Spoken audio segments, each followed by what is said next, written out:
Hey traders, welcome back to this week's weekly Forex forecast. Last week we saw the dollar selling off, but it's not a surprise. We saw some strength coming into the yen. This translated into some weakness in the US dollar.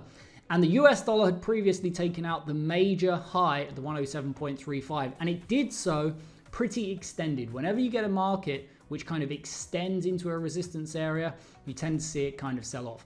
It looks like it's going to start to consolidate underneath. And if it does do that, that is going to be a sign that we're going to get the bigger breakout to come, possibly in the last couple of weeks of December and into Q1.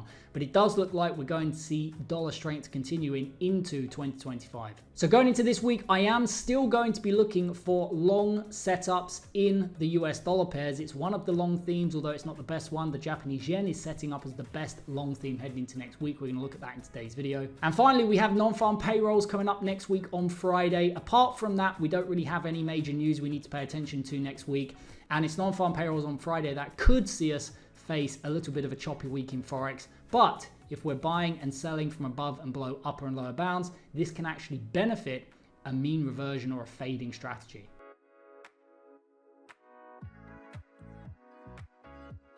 Okay, so moving on to the portfolio selection. Coming into this week, the clear standout is the Japanese yen, and this is the number one long theme that I want to be paying attention to in the coming week.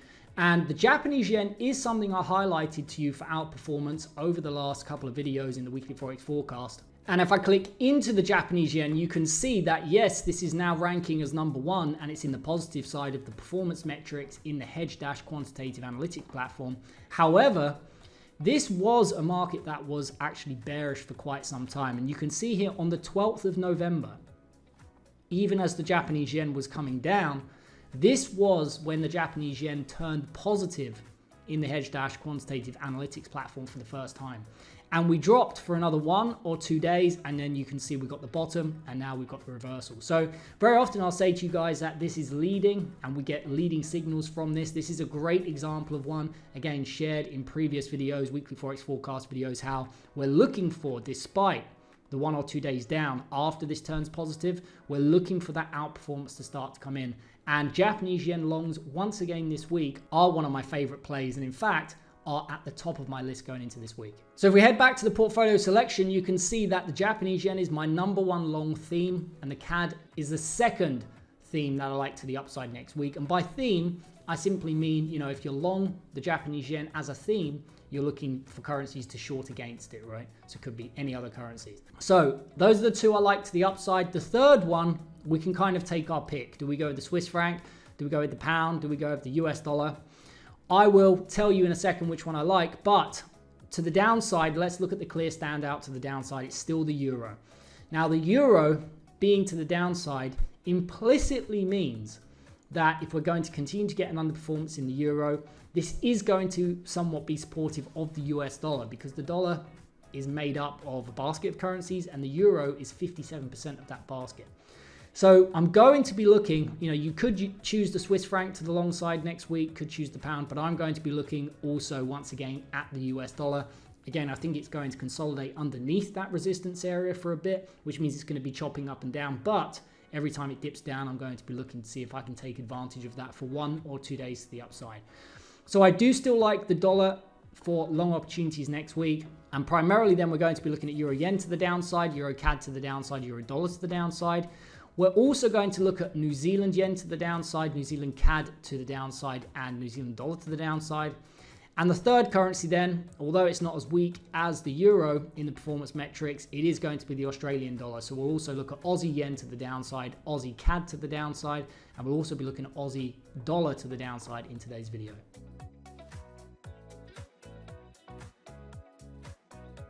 Okay, kicking off the watch list as always with crude oil. Crude oil isn't one of my favorite currently. It is a short on balance, but here is the thing I don't really like about crude oil. We have a low down here, and every time we come down to try and take it out, we fail to take it out.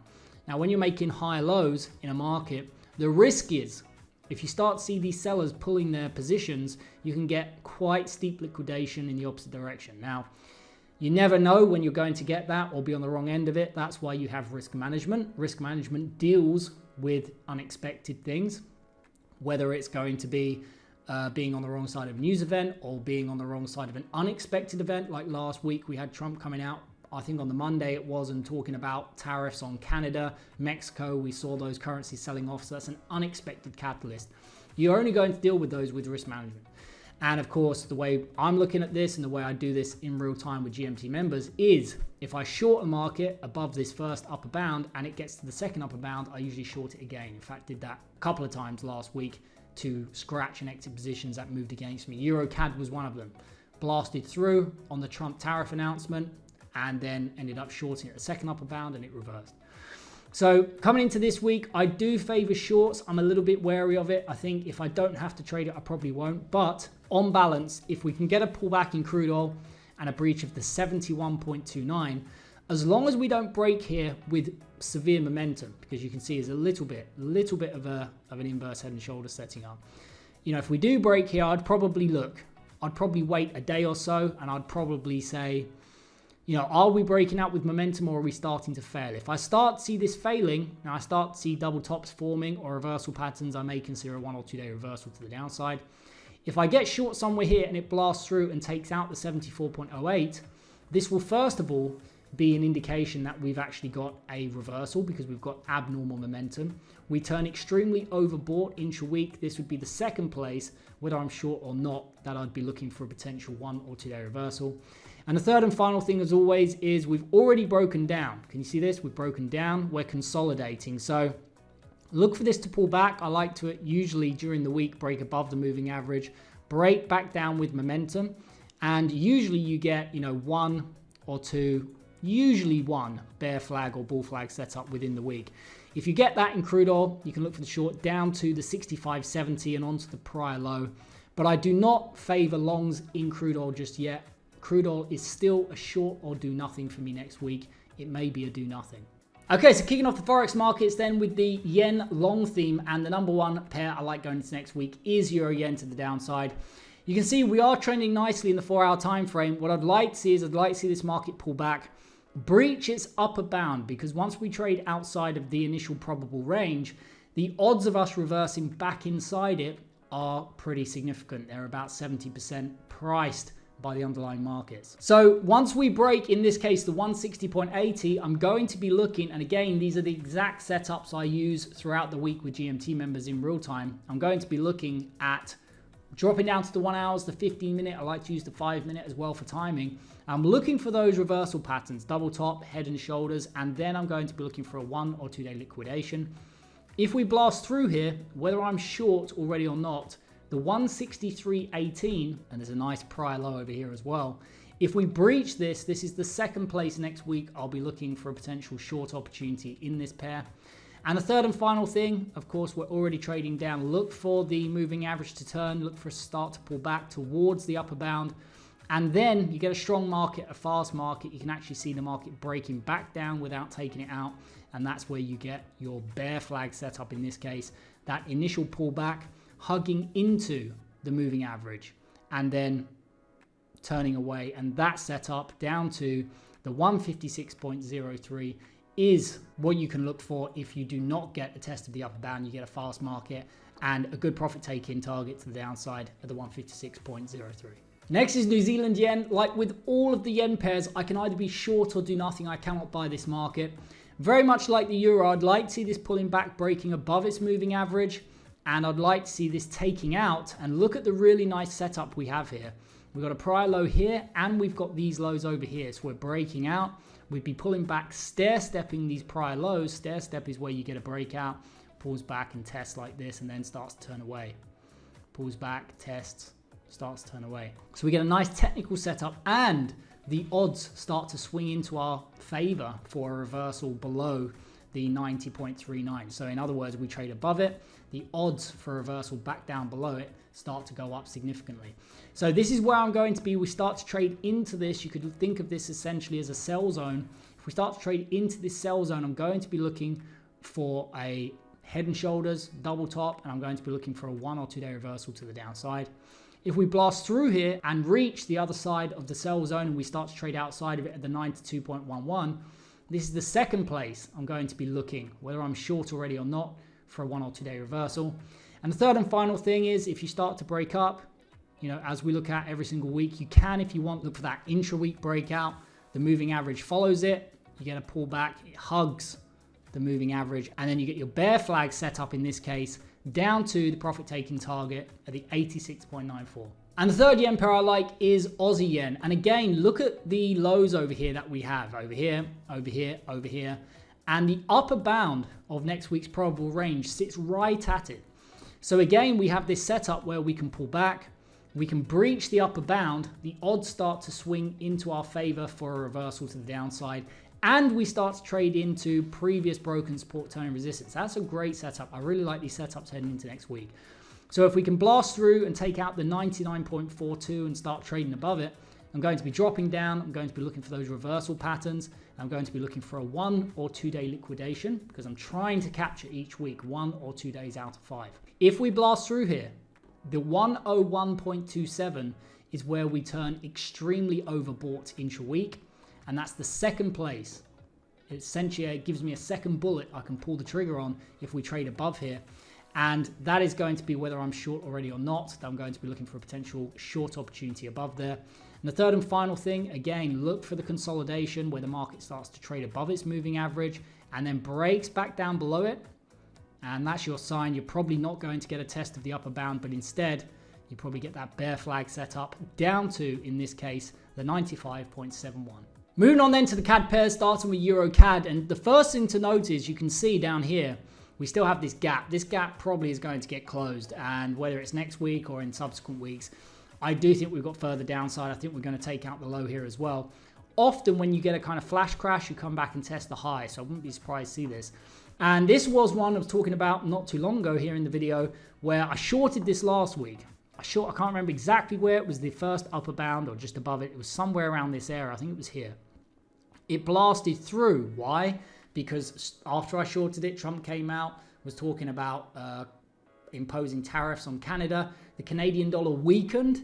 The euro actually rallied against it quite strong because Europe was left out of the tariffs that Trump was talking about. And it fired straight up into its second upper bound, which was around here. I shorted it again, and look at the reversal from the second upper bound last week. And I scratched this for break even, all time stamped in real time last week. So a very good example of a market where you get an unexpected catalyst. You know, expected catalyst is like a news event. We can just sidestep those and avoid the volatility. But you're always going to have in trading unexpected things happen or unexpected catalysts which cause volatility. You're on the wrong side of it, and that's again why we have risk management. That's what risk management is for, to deal with those situations. So that's a good example of a market that I shorted once, shorted twice, had to cost average it and got out of it for a scratch. Actually added New Zealand CAD 4 members as well, put that into the real-time setups, and that paid. So as this sold off from its second upper bound, I used another market to get paid for that whilst I was cost averaging this.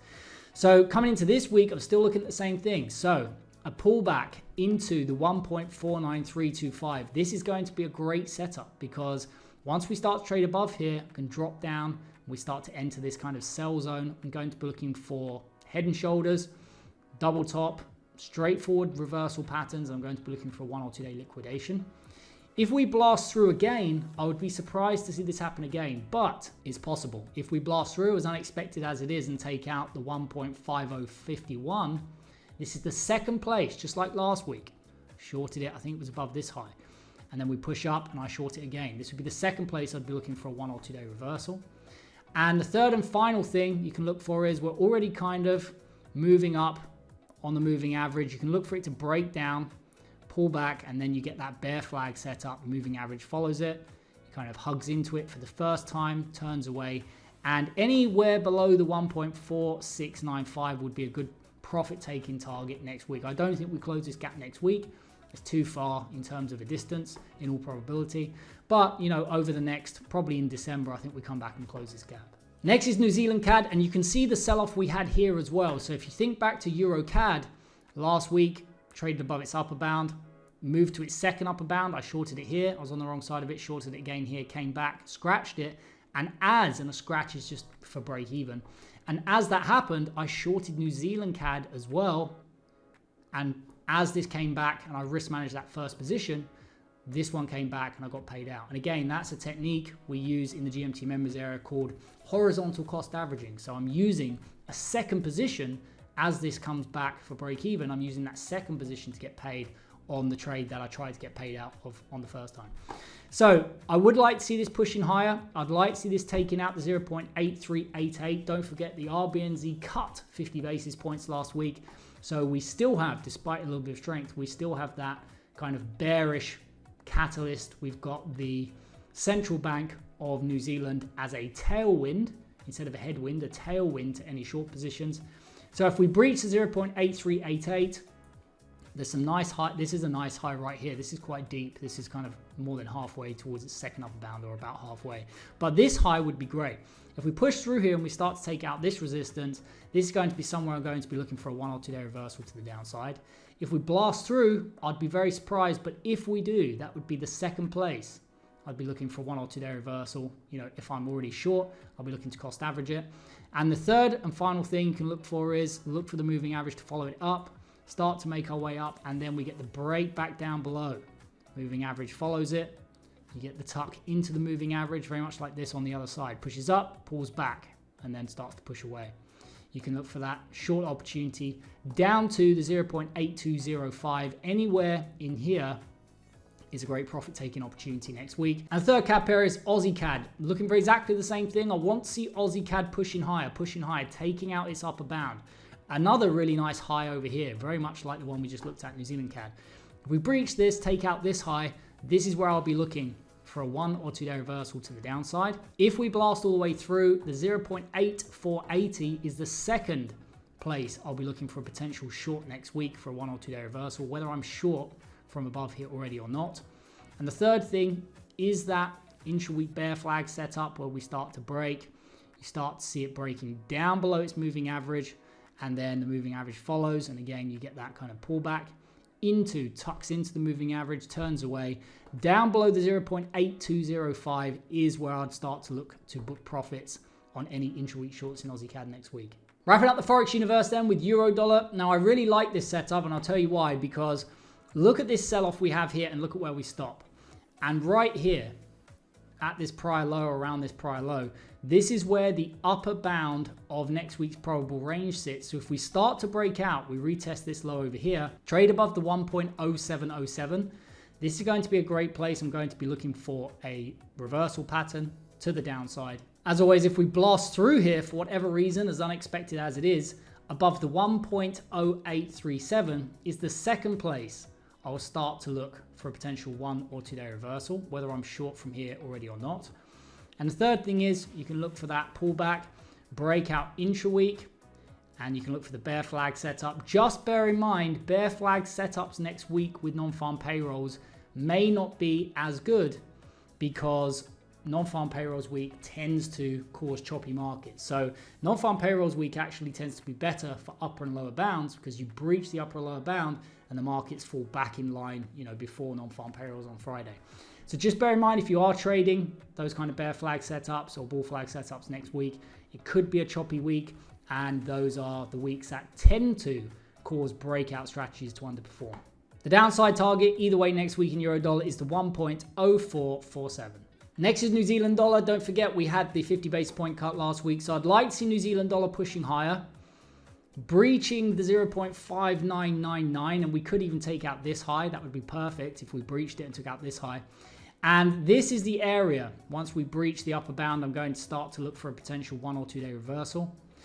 If it blasts all the way through, and I'd be very surprised if it did this, especially on non-farm payrolls week, it may move up to its second upper bound or second lower bound on non-farm payrolls or after non-farm payrolls, but it's highly, highly, highly unlikely to hit a second upper or lower bound before non-farm payrolls. If it does blast through for whatever reason, above the 0.60810 is the place I'd be looking for a second potential opportunity to the downside, whether I'm short already from above here or not. And the third thing is, you can look for that intra-week breakout, although in non-farm payrolls week, these can be harder to trade. And you can look for that bear flag setup into the profit-taking target to the downside, which is the 0.5835. And the final Forex pair before moving on to gold and silver is Aussie dollar. I do prefer euro dollar to the downside, New Zealand dollar to the downside. However, if we start to see Aussie dollar trading above the 0.6596, there's no real key area of resistance over here, but this is something I'm going to start to have a look at, see if we can get double top, kind of head and shoulders reversal patterns going to be looking for a 1 or 2 day liquidation, especially if this happens kind of Tuesday or Wednesday, looking for that liquidation to come back inside the range before non-farm payrolls. That would be a good setup. If we blast through here, take out this high, it's a really nice key of resistance up there, and the 0.6681. This would be the second place. I'm going to be looking for a potential short opportunity in Aussie dollar.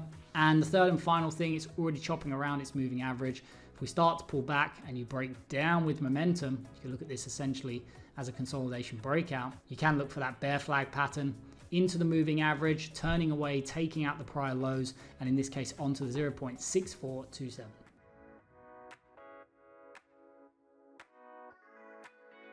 Wrapping up the video then with gold and silver, starting with gold. Now, gold got very volatile recently, and when markets get that volatile, especially commodities, I tend to just stay out of them, just kind of sidestep them.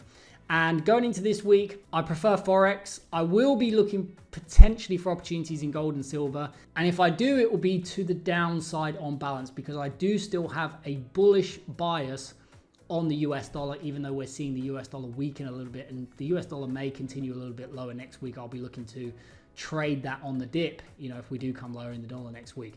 So I'd like to see in gold I'd like to see gold pull back, breach the 2705.12 and take out this high.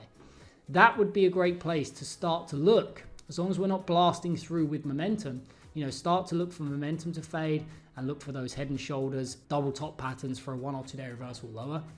If we blast through here and take out the 2760.14, this would be the second place.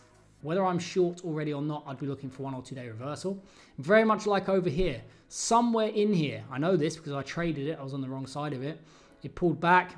I shorted it somewhere at the first or just above the first upper bound, and it went all the way to the second upper bound.